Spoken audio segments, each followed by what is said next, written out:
Après la Révolution de 1819, Augustin Félix Fabre, riche armateur marseillais, fait l'acquisition des 1200 hectares du domaine de Lumigny. Peu après, s'ensuivra la construction de la bastide familiale. À sa mort, en 1850, le domaine est indivis entre les héritiers.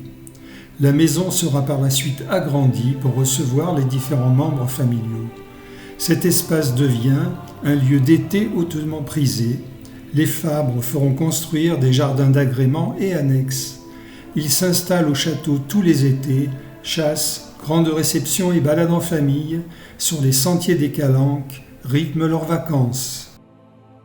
Augustin Fabre, petit-fils de Jean-Félix Fabre et excellent élève, s'oriente, lui, vers les études de médecine à Marseille, puis à Paris.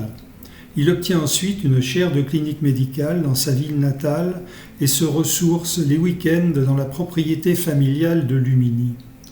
Très pieux, le travail et la prière furent les grandes occupations de sa vie, écrit le docteur Sauvé.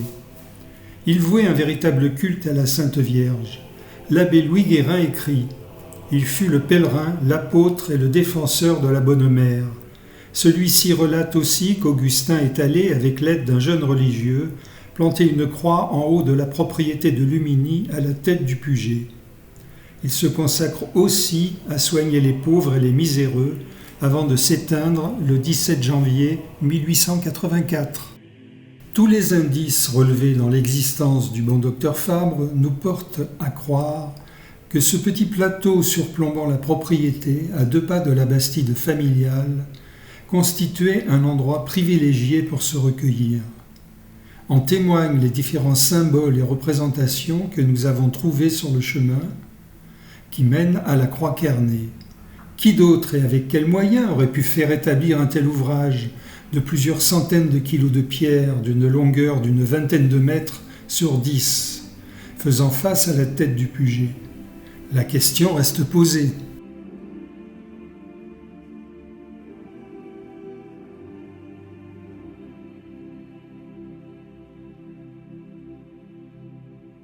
Comme le relate l'abbé Guérin dans la biographie qu'il lui a consacrée, dans sa modeste chambre d'étudiant à genoux devant une image de la Vierge, il se forme à cet amour de Marie qui donnera plus tard à Notre-Dame-de-la-Garde son plus fidèle pèlerin et son plus fervent apôtre. Ce monogramme représente donc la première parole de l'ange Gabriel à Marie. Le monogramme IHS représente le nom de Jésus. Son origine vient du grec ancien. Le I et le H sont les premières lettres du nom de Jésus et le S la dernière. Il peut être interprété en latin comme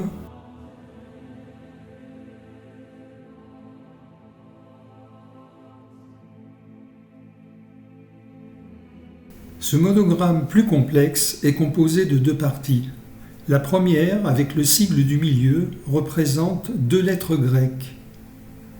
La croix de Saint-André, c'est le chi, première lettre du mot Christ, et le P, c'est le rho, seconde lettre du mot Christ. Cette association de lettres représente le chrisme. La seconde partie représente la première et la dernière lettre de l'alphabet grec, A pour alpha et le symbole oméga pour oméga. La tradition chrétienne assimile souvent Dieu à l'alpha et l'oméga. Cela symbolise l'éternité du Christ. Dans la Bible, Jésus se présente ainsi. « Je suis l'alpha et l'oméga, le premier et le dernier, le principe et la fin. » Apocalypse 22.13. Ce monogramme complet de 4 lettres, alpha, rho, chi et oméga, renvoie au Christ fondateur et premier chef de l'Église. Le chrisme a été adopté par l'empereur romain Constantin Ier, qui le substitue à l'aigle des légions sur ses drapeaux. La contribution de Constantin Ier au christianisme sera fondamentale. Naturellement, avec la présence de Constantin Ier en Provence, les représentations du chrisme seront nombreuses d'Arles à la Côte d'Azur. Cette association semble retrouver toute sa puissance symbolique dans les arts, ici à l'église Sainte-Eusébie de Montredon.